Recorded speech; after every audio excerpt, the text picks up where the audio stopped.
como eu estava à espera, metade do vídeo está desfocado, portanto eu peço imensa desculpa, tenham alguma paciência, mas eu estava tão irritada e eu não vou conseguir fazer o vídeo outra vez porque senão vai deixar de ser genuíno. That's it. Bye bye!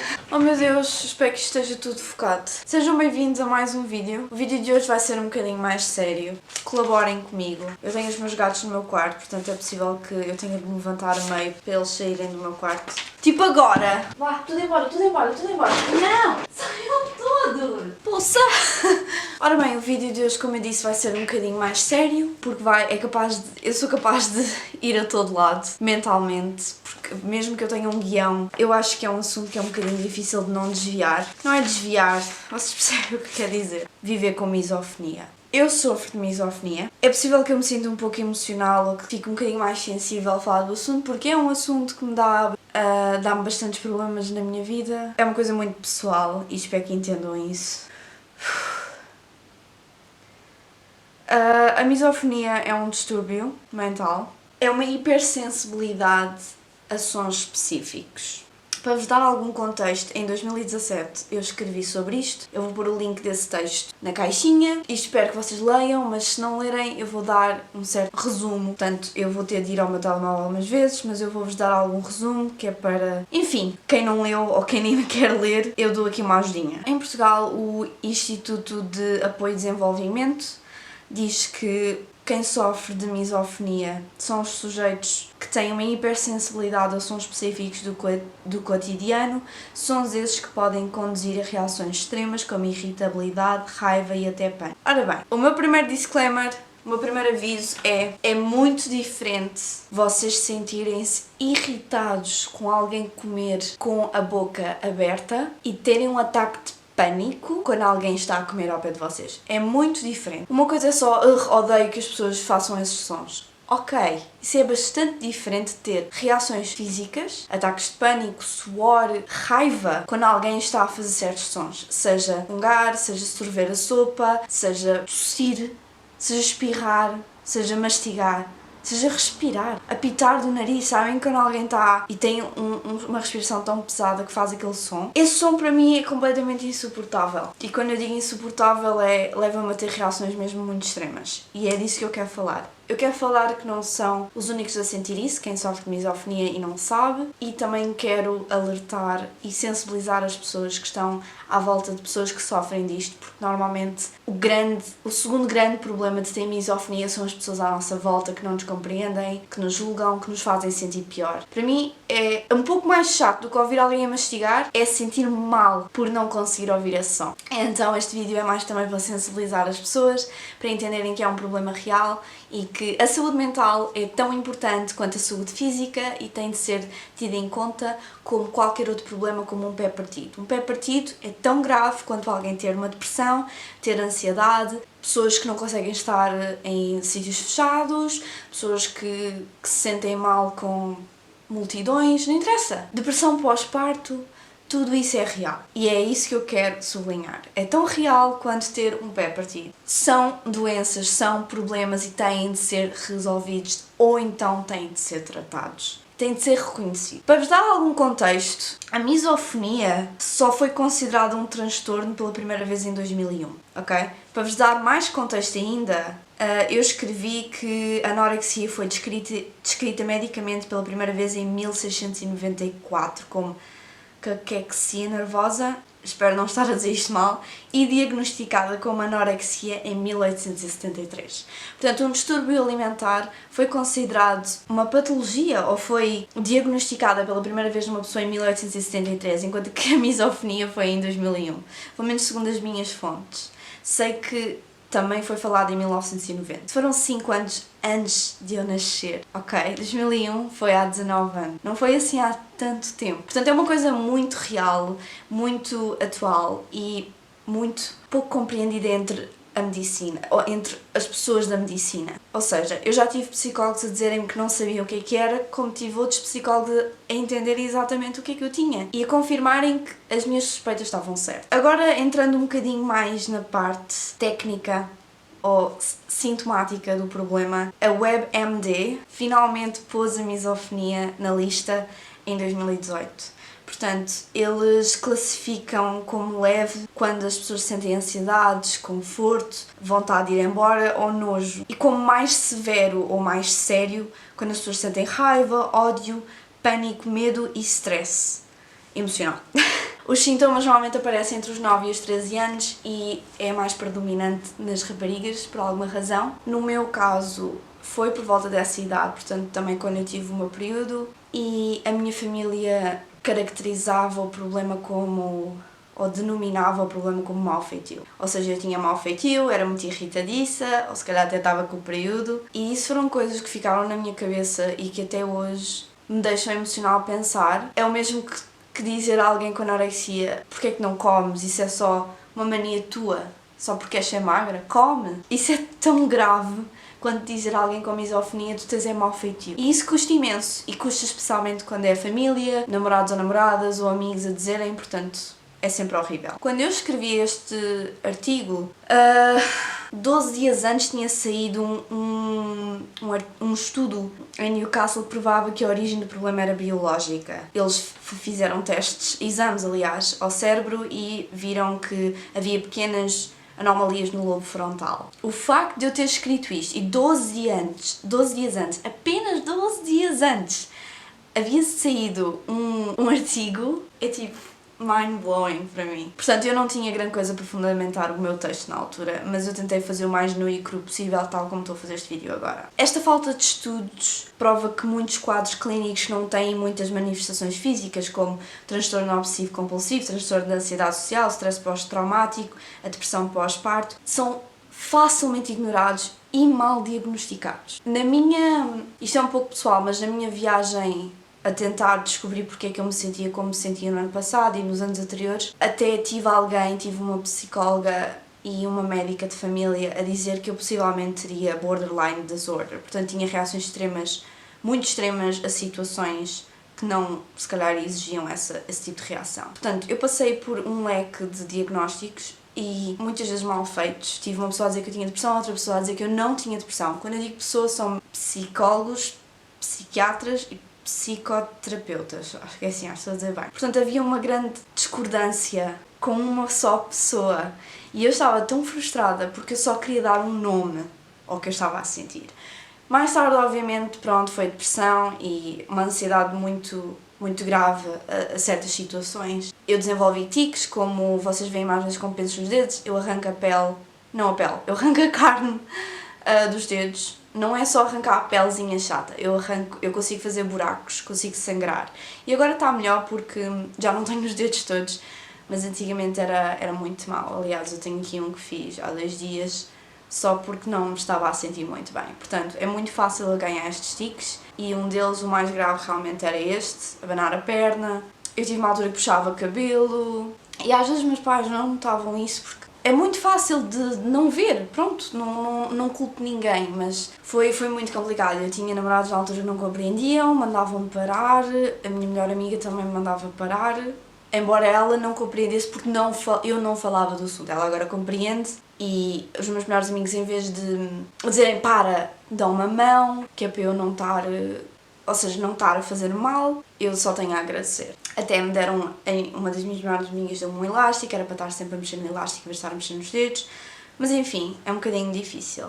Outra coisa que eu quero mencionar é que a hipersensibilidade a certos sons não é consoante o timbre ou o ritmo, ou seja, não se pode confundir com... Estou um bocado irritada com a minha câmera porque está a parar de gravar, não sei porquê. Vou voltar a dizer, é muito diferente de sofrer de hiperacúsia. Peço desculpa se estou a destruir este nome, mas é quando alguém ouve um som anormalmente alto, ou seja, é um som baixo, mas a pessoa, o sistema auditivo, processa o som de uma forma normalmente alta. Portanto, não é essa a questão, não é disso que eu sofro, não é isso que eu tenho. E as pessoas normalmente perdem a audição quando têm esse problema. Minha audição está boa, eu fiz esse teste. Portanto, não é o sistema auditivo, tem mesmo a ver com a forma como o cérebro processa a situação e o problema. A misofonia também está normalmente, ou costuma estar, associada a comportamentos obsessivos compulsivos ou a ansiedade. No meu caso, era a ansiedade.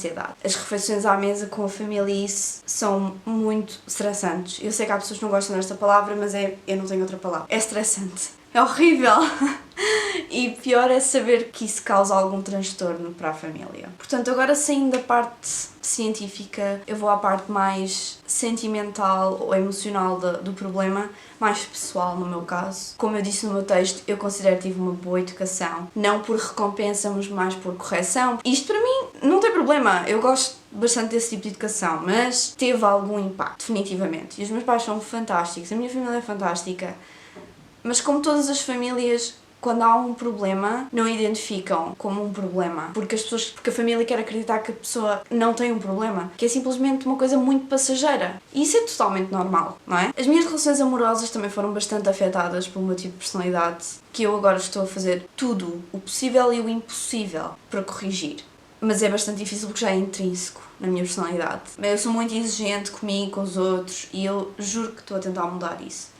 Mas é difícil. E agora, dando um caso específico, eu peço imensa desculpa estar a falar disto outra vez, mas é a minha vida, portanto, eu tenho o direito de falar e responsabilizo-me por aquilo que fiz mal, mas também posso falar daquilo que me foi feito mal. E eu estive numa relação onde a pessoa sabia estes pontos fracos, estes obstáculos, estes problemas, e isso foi a melhor e a pior coisa, porque a pessoa sabia exatamente aquilo que me fazia mal. Ou seja, podia ser aquela pessoa que sim, que me protegia da multidão, que punha os braços à minha volta, que me apertava quando eu me sentia mal e estava a ter um ataque de pânico, mas também era a primeira pessoa a deixar-me sozinha numa multidão para provar um ponto. E isso é tóxico. E vocês têm de saber dizer que não. Vocês têm de saber pôr os vossos sentimentos de parte e dizer isto não é bom para mim. E eu sei o quão difícil é gostar de alguém que é tóxico.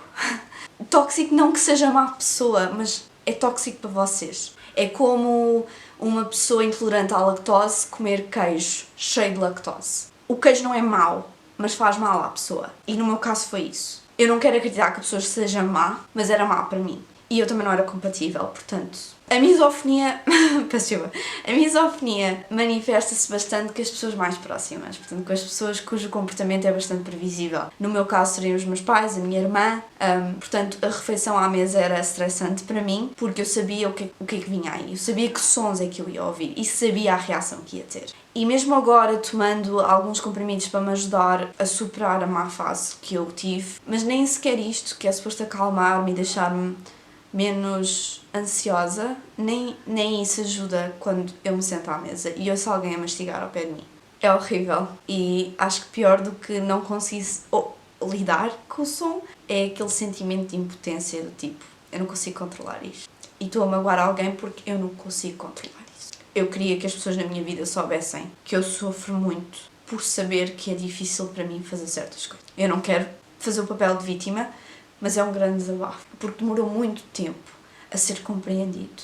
E quem sofre disso tem o meu apoio e a minha compaixão, porque eu sei o quão difícil é. Principalmente porque é tão pouco compreendido. E quando eu digo compreendido não é pelas pessoas comuns, é pela medicina. Ser tão difícil de dizer a alguém, olha, tu tens isto. Porque a maioria das pessoas nem sequer sabe. É um bocado difícil de falar. Enfim, mais outra coisa da misofonia é que dá o flight or fight, é isso que faz sentir, que é ou ficam para lidar com o assunto e lutam, ou então têm de sair. E normalmente é isso que me acontece, eu tenho de sair. Eu tenho de sair daquele sítio, eu tenho de sair do sítio onde alguém está a tossir, a mastigar, a sorver, a fungar, a espirrar. Eu tenho de sair. Também quero frisar que as pessoas que sofrem disto também têm uma certa sensibilidade ao frio e ao quente, por exemplo. No meu caso, o quente para mim é extremamente quente. Portanto, sou muito mais sensível. E as pessoas às vezes dizem, sim, és muito calorento. Não. É mesmo, eu não consigo pegar numa coisa que esteja mais ou menos quente. Para outras pessoas não está quente, mas para mim está extremamente quente. Então é por isso que eu funciono bastante bem no inverno. A maneira que eu tenho para descrever um episódio de misofonia, ou uma reação da misofonia é aqui, é tipo... Parece que deixam de respirar, isto começa tudo aqui... Começa a suar, começam a fazer muita força, esta parte, vocês começam a ficar assim porque estão a começar a sentir o pânico. E é horrível, porque vocês só estão a almoçar com a vossa mãe ou com o vosso pai. E não é suposto se sentiram assim. É isso que passa pela minha cabeça. Não é suposto? Não sei. Mas se sentem. Pronto. E então? têm de lidar com o assunto. Têm de dizer se calhar às pessoas, olha, eu não consigo, ou então, olha, eu vou pôr a televisão um pouco mais alta, ou olha, eu vou ter um fone de um dos lados, que é para conseguir amenizar o problema. E normalmente é isto que as pessoas fazem. Como não há tratamento, ou não há um tratamento acessível, é normalmente isto que fazem. Tentam pôr fones ou põem algum aparelho que é para baixar um pouco, não é baixar um pouco, mas para tapar um pouco o som. Por fim, aquilo que eu mais aprendi ao longo destes 2 anos foi há que vocalizar os sentimentos. Há que dizer, olha, eu não estou bem, eu estou irritada, olha, eu estou triste, eu estou abatida, eu não sei o que estou a fazer, eu sinto-me mal. Tem de chegar a uma altura que têm de conseguir fazer isso, por mais que custe. Façam com a pessoa com quem se sentirem mais confortáveis. Seja um terapeuta, seja mãe, pai, irmão, namorado, namorada, amigo, não interessa. Têm de fazer isso. E é o melhor conselho que eu posso dar, é dizerem, eu não me sinto bem, eu preciso de ajuda, eu não sei o que fazer. Há bem pouco tempo, quando fui trocar o meu piercing, eu comecei a ter um ataque de pânico. E eu não sabia porquê. E a rapariga que estava a trocar o piercing só diz, paraste de respirar, estás a ter um ataque de pânico, o que é que se está a passar? E ela agarrou-me a cara e começou... Ela como já teve, ela sabia o que fazer. E não se preocupem quando não sabem o que fazer, porque podem falar com a pessoa e dizer, olha, o que é que te faz sentir mais confortável quando estás a ter um ataque de pânico? Quero frisar que eu não sou psicóloga, nem psiquiatra, nem médica, mas eu estou a falar como alguém que sofre destas coisas e que sabe o que é sentir-se completamente sozinha no mundo, porque ninguém compreende. E é mesmo muito difícil. E é o melhor que eu posso dizer é que têm tiques, falem do assunto, tentem mudar esses tiques. Se forem tiques que podem provocar danos, ou seja, no meu caso dos dedos, não é um bom tique, não é um tique que a longo prazo não vá afetar. Portanto, eu abano muito a perna, eu até fico com as pernas um bocadinho mais tonificadas. Pronto, é a minha maneira. E se virem alguém a ter um tique, não digam para, estás-me a irritar, para de abanar a perna. Falem com a pessoa. É tão difícil de explicar porque vocês têm de comunicar. Dizem, olha, passas alguma coisa, estás com ansiedade? Digo sim. Coisas a reter deste vídeo. Comuniquem, tenham compaixão. Há pessoas que sofrem de coisas que vocês não imaginam e é totalmente compreensível e na boa compreender isso.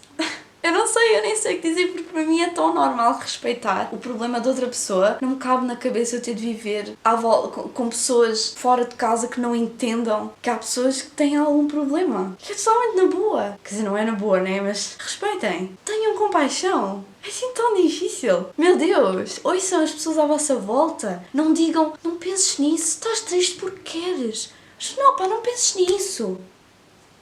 Como assim não penses nisso? Eu estou deprimida e estás-me a dizer para não pensar nisso? Isso não ajuda de maneira alguma. A saúde mental é uma coisa real. Respeitem isso.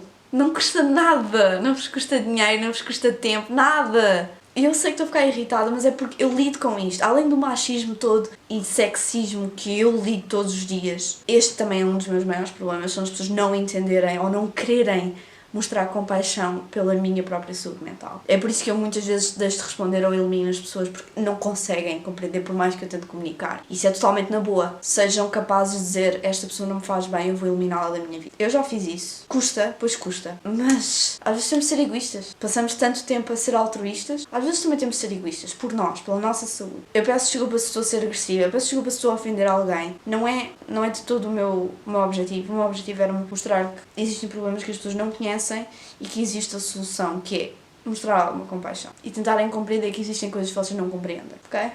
Portanto, eu estou aberta a receber e a falar com quem necessite. Obviamente que eu não sou profissional, portanto, há linhas de apoio para isso, mas se precisarem de uma amiga, eu estou aqui. Eu consigo compreender aquilo que eu não experiencio, porque eu sei que há mais do que aquilo que me aparece à frente. Portanto, se precisarem de uma amiga, eu estou aqui. Se precisarem de ajuda profissional, falem com um médico de família, falem com um psiquiatra, psicólogo, terapeuta, o que seja. Em Portugal existe a linha Voz Amiga, que podem ligar, é totalmente anónimo e podem simplesmente falar com outro ser humano quando querem falar com alguém que não vos conheça.